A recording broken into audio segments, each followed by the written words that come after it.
ನಮಸ್ಕಾರ ವೀಕ್ಷಕರೇ, C9 ಕನ್ನಡ ಸುದ್ದಿವಾಹಿನಿಗೆ ಸ್ವಾಗತ. ನಾನು ನಿಮ್ಮ ಯಶೋಧ. ಎಸ್ಯುಸಿಐ ಪಕ್ಷದ ಅಭ್ಯರ್ಥಿ ರಾಮಲಿಂಗಪ್ಪ ನಾಮಪತ್ರ ಸಲ್ಲಿಕೆ.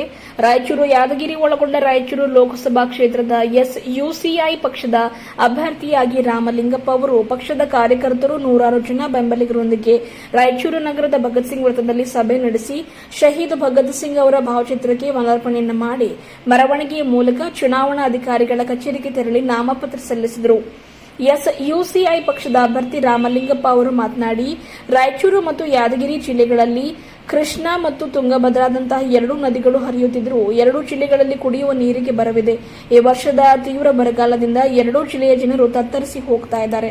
ಜನರಿಗೆ ಒಂದು ನಯಾ ಪೈಸೆ ಬರ ಪರಿಹಾರ ನೀಡಲು ಸಾಧ್ಯವಾಗಿಲ್ಲ. ಗಂಭೀರ ಸಮಸ್ಯೆಗಳನ್ನು ಸಂಸತ್ತಿನಲ್ಲಿ ಎತ್ತಲು ಜನರ ಪರವಾಗಿ ನಿಂತು ಹೋರಾಡಲು ಎಸ್ಯುಸಿಐ ಪಕ್ಷದ ಅಭ್ಯರ್ಥಿಯಾದ ನನ್ನನ್ನು ಗೆಲ್ಲಿಸುವಂತೆ ಮನವಿ ಮಾಡಿದರು. ಯಾದಗಿರಿ ಜಿಲ್ಲಾ ಸಂಘಟನಾ ಸಮಿತಿಯ ಜಿಲ್ಲಾ ಕಾರ್ಯದರ್ಶಿಗಳಾದ ಶರಣಗೌಡ ಗೂಗಲ್ ಇವರು ಮಾತನಾಡಿ, ಬಿಜೆಪಿ ಮತ್ತು ಕಾಂಗ್ರೆಸ್ ಜನರ ಸಮಸ್ಯೆಗಳಿಗೆ ಪರಿಹಾರ ಯೋಜನೆಗಳನ್ನು ರೂಪಿಸುವ ಪಕ್ಷಗಳಲ್ಲ, ಅಧಿಕಾರಕ್ಕಾಗಿ ಜನರನ್ನು ಎತ್ತಿಕಟ್ಟುವ ಪಕ್ಷಗಳು. ಎಸ್ಯುಸಿಐ ಜನರ ಪರವಾದ ಪಕ್ಷವಾಗಿದೆ. ಸಂಸತ್ತಿನಲ್ಲಿ ರಾಯಚೂರು ಮತ್ತು ಕ್ಷೇತ್ರದ ಪರವಾಗಿ ಕೆಲಸ ಮಾಡಲು ರಾಮಲಿಂಗಪ್ಪ ಅವರಿಗೆ ಜನ ಬೆಂಬಲಿಸಬೇಕು ಎಂದರು. ರಾಯಚೂರು ಜಿಲ್ಲಾ ಸಂಘಟನಾ ಸಮಿತಿ ಸದಸ್ಯರಾದ ವೀರೇಶ್ ಎನ್ಎಸ್ ಅವರು ಸಭೆಯ ಅಧ್ಯಕ್ಷತೆಯನ್ನು ವಹಿಸಿದರು. ಪಕ್ಷದ ರಾಜ್ಯ ಸಮಿತಿ ಸದಸ್ಯರಾದ ಕೆ ಸೋಮಶೇಖರ್ ಯಾದಗಿರಿ ಜಿಲ್ಲಾ ಕಾರ್ಯದರ್ಶಿ ಶರಣಗೌಡ ಗೂಗಲ್, ಪಕ್ಷದ ಕಾರ್ಯಕರ್ತರು, ಸದಸ್ಯರು, ನೂರಾರು ಜನ ಬೆಂಬಲಿಗರು, ಹಿತೈಷಿಗಳು ಭಾಗಿಯಾಗಿದ್ದರು.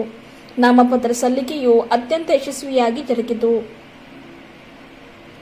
ಪರಶುರಾಮ್ ಕಿಲ್ಲನ್ಕೇರ, ಬಂದಳ್ಳಿ, ಯಾದಗಿರಿ. ಜನ ಕೊಂಡ್ಕೊಳಕ್ಕಾಗಲ್ಲ, ಅಷ್ಟು ದುಬಾರಿ ಆಗಿದೆ.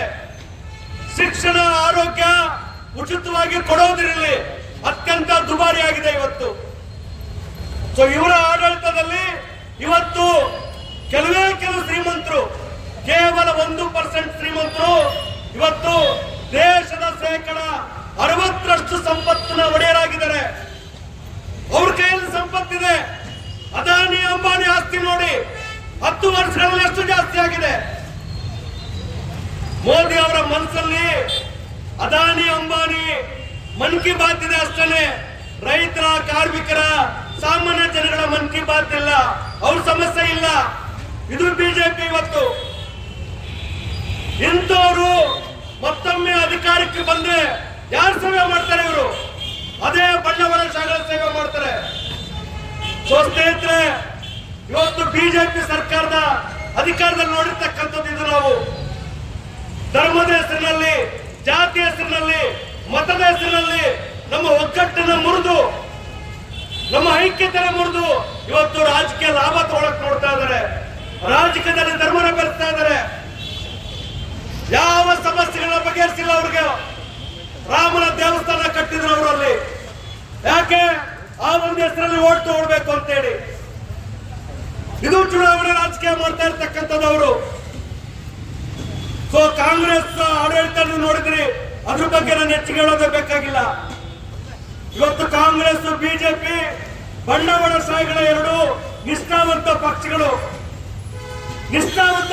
ಅವರು 10 ವರ್ಷ ಇವರ ಆಡಳಿತ ನೋಡಿ ಜನ ಬೇಸತ್ಕೊಂಡು ಕಾಂಗ್ರೆಸ್ ತರ್ತಾರೆ, ಅಥವಾ ಬಿಜೆಪಿ ತರ್ತಾರೆ, ಅಥವಾ ಇನ್ನೊಬ್ಬ ವ್ಯಕ್ತಿನ ತರ್ತಾರೆ. ಪಕ್ಷಗಳು ಬದಲಾಗ್ತವೆ, ವ್ಯಕ್ತಿಗಳು ಬದಲಾಗ್ತಾರೆ. ಆದ್ರೆ ಜನಗಳ ಮೇಲೆ ಆಗ್ತಕ್ಕಂಥ ಅನ್ಯಾಯ, ಶೋಷಣೆ, ಲೂಟಿ ಇದು ಕೊನೆ ಆಗ್ತಾ ಇಲ್ಲ, ಆಗಲ್ಲ. ನಮ್ಮ ರೇಟ್ ಕುಸಿದು ಹೋಗುತ್ತೆ. ಯಾರಾದ್ರೂ ಮಾತಾಡ್ತಾರ? ನಮ್ಮ ರೈತರು ಕಷ್ಟದಲ್ಲಿದ್ದಾರೆ, ಸಾಲ ಸೂಲ ಮಾಡಿ ಇವತ್ತು ಬೆಳೆ ಹಾಕಿದರೆ ರೇಟ್ ಕೊಡಬೇಕು ಅವ್ರಿಗೆ ಅಂತ ಮಾತಾಡ್ತಾರ? ಇಲ್ಲ. ನಮ್ಮ ಪಕ್ಷದ ರೈತ ಸಂಘಟನೆ ಇಲ್ಲಿ ನೂರಾರು ಹೋರಾಟ ಕಟ್ಟಿದ್ದೀವಿ. ನೀವೆಷ್ಟೋ ಜನ ಭಾಗವಹಿಸಿದ್ರಿ. ತೊಗರಿಗೆ ಬೆಂಬಲ ಬೆಲೆ ಕೊಡಬೇಕಂತ ಕೇಳಿದ್ದೀವಿ, ಶೇಂಗಾಗ ಬೆಂಬಲ ಬೆಲೆ ಕೊಡಬೇಕಂತ ಕೇಳಿದ್ದೀವಿ. ಅಷ್ಟೇ ಅಲ್ಲ ಸ್ನೇಹಿತರೆ, ನಾವು ಯಾವ ಸ್ಥಿತಿನಲ್ಲಿದ್ದೀವಿ? ನಮ್ಮ ಮಕ್ಕಳ ಸರ್ಕಾರಿ ಶಾಲೆಗಳ ಮುಚ್ಚಬಾರ್ದು ಅಂತ ಕೇಳೋ ಸ್ಥಿತಿನಲ್ಲಿದ್ದೀವಿ. ಫೀಸ್ ಜಾಸ್ತಿ ಮಾಡಬೇಡಿ, ನಮ್ಮನ್ನು ಕಟ್ಟಕ್ಕಾಗಲ್ಲ ಅಂತ ಕೇಳೋ ಸ್ಥಿತಿನಲ್ಲಿದ್ದೀವಿ. ಯಾಕೆ? ಇವ್ರು ಯಾರು ಬಡವರು ಬರೋ ಕೆಲಸ ಮಾಡಿಲ್ಲ.